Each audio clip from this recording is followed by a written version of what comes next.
चातुर्मास्य महात्म्य अध्याय 7। इस अध्याय में जानिए शालग्राम पूजन, द्वादशाक्षर मंत्र एवं राम नाम की महिमा। गालव जी कहते हैं, गंडकी नदी में भगवान विष्णु शालग्राम रूप से प्रकट होते हैं और नर्मदा नदी में भगवान शिव नर्मदेश्वर रूप से उत्पन्न होते हैं।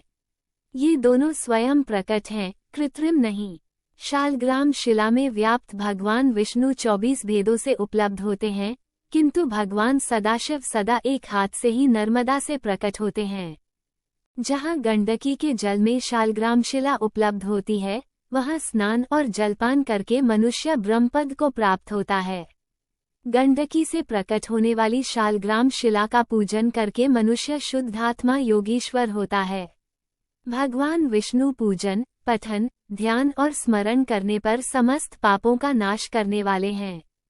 फिर शालग्राम शिला में उनकी पूजा की जाए तो उसके महत्व के विषय में क्या कहना है, क्योंकि शालग्राम में साक्षात श्रीहरि विराजमान होते हैं। चातुर्मास्य में शालग्राम गत भगवान विष्णु को नैवेद्य, फल और जल अर्पण करना विशेष रूप से शुभ होता है। चातुर्मास्य में शालग्राम शिला सबको पवित्र करती है। जहाँ शालग्राम स्वरूप भगवान विष्णु की पूजा की जाती है, वहाँ 5 कोस तक के भूभाग को वे भगवान पवित्र कर देते हैं, वहाँ कोई अशुभ नहीं होता। जहाँ लक्ष्मीपति भगवान शालग्राम का पूजन होता है, वहाँ वह पूजन ही सबसे बड़ा सौभाग्य है, वही महान तप है और वही उत्तम मोक्ष है। जहाँ दक्षिणावर्त शंख, लक्ष्मीनारायण स्वरूप शालग्राम शिला, तुलसी का वृक्ष, कृष्णसार मृग और द्वारका की शिला, गोमती चक्र हो, वहाँ लक्ष्मी, विजय, विष्णु और मुक्ति इन चारों की उपस्थिति होती है। द्वादशाक्षर मंत्र ओम नमो भगवते वासुदेवाय और राम नाम की महिमा भगवान लक्ष्मी नारायण शालग्राम की पूजा करने वाले मनुष्य को भगवान अति पुण्य प्रदान करते हैं, जिससे वो उसी क्षण मुक्त हो जाता है। भगवान विष्णु का ध्यान पापों का नाश करने वाला है। तुलसी की मंजरियों से पूजित हुए भगवान शालग्राम पुनर्जन्म का नाश करने वाले हैं। सब प्रकार से यत्न करके उन्हीं जगदीश्वर विष्णु का सेवन करना चाहिए।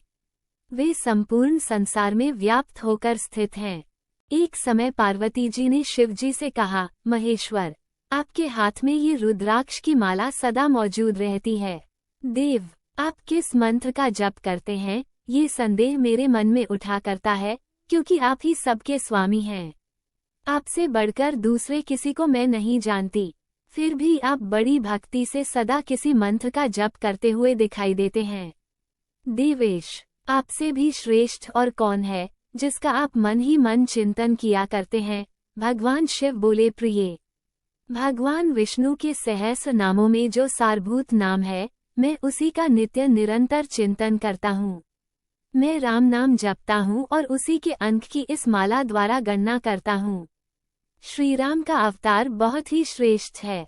12 अक्षरों से युक्त जो सनातन ब्रह्मरूप प्रणव है, वह अ, उ, म इन 3 अक्षरों से संबद्ध है, 3 ग्रामों से युक्त है। उस बिंदुयुक्त प्रणव मंत्र का मैं सदैव माला द्वारा जप करता हूँ। ये संपूर्ण वेदों का सारभूत है।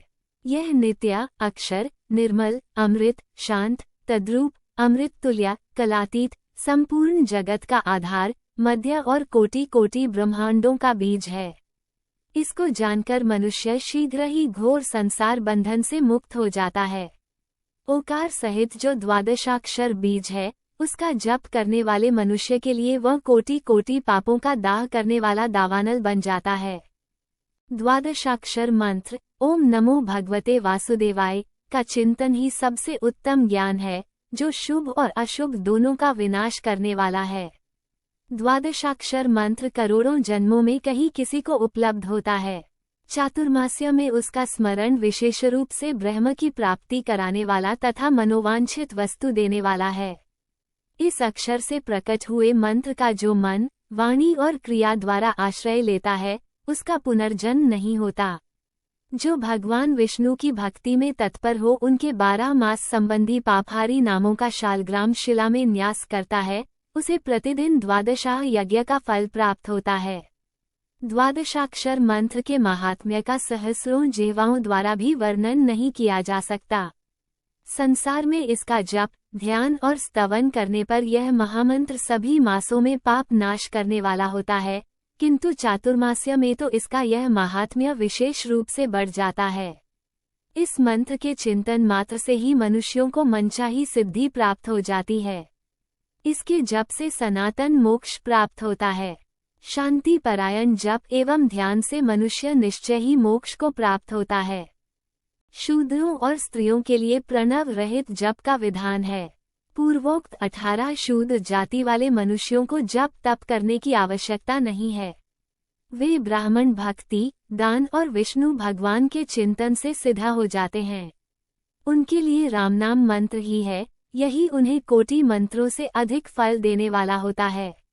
राम, इस 2 अक्षर के नाम का जप सब पापों का नाश करने वाला है। मनुष्य चलते, खड़े होते और सोते समय भी श्री राम नाम का कीर्तन करने से इहलोक में सुख पाता है और अंत में भगवान विष्णु का पार्षद होता है। राम, ये 2 अक्षरों का मंत्र कोटिष्ठ मंत्रों से भी बढ़कर है। ये सभी संकर जातियों के पाप का नाशक बतलाया गया है। चातुर्मास्य प्राप्त होने पर तो ये राम मंत्र अनंत फल देने वाला होता है। इस भूतल पर राम नाम से बढ़कर कोई पाठ नहीं है। जो राम नाम की शरण ले चुके हैं, उन्हें कभी यमलोक की यातना नहीं भोगनी पड़ती।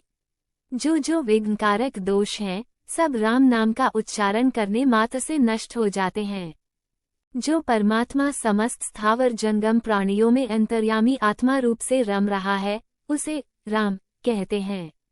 राम, यह मंत्र राज भय तथा व्याधियों का नाश करने वाला है। ये युद्ध में विजय देने वाला तथा समस्त कार्यों एवं मनोरथों को सिद्ध करने वाला है। रामनाम को संपूर्ण तीर्थों का फल कहा गया है। वह ब्राह्मणों के लिए भी मनोवांछित फल देने वाला है।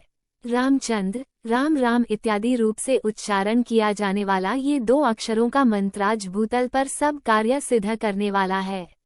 देवता भी राम नाम के गुण गाते हैं। इसलिए पार्वती, तुम भी सदा राम नाम का जप करो। जो राम नाम का जप करता है, वो सब पापों से मुक्त हो जाता है। राम नाम से ही सहस्र नामों का पुण्य होता है। विशेषत चातुर्मास्य में उसका पुण्य 10 गुना बढ़ जाता है। राम नाम के उच्चारण से हीन जाति में उत्पन्न हुए लोगों का महान पाप भी भस्म हो जाता है। ये भगवान श्री राम संपूर्ण जगत को अपने तेज से व्याप्त करके स्थित हैं और सब मनुष्यों में अंतरात्मा रूप से रहकर उनके पूर्व जन्मोपार्जित स्थूल एवं सूक्ष्म पापों को क्षण भर में भस्म करके उन्हें पवित्र कर देते हैं। संदर्भ, श्री स्कंद महापुराण। जय जय श्री राधे।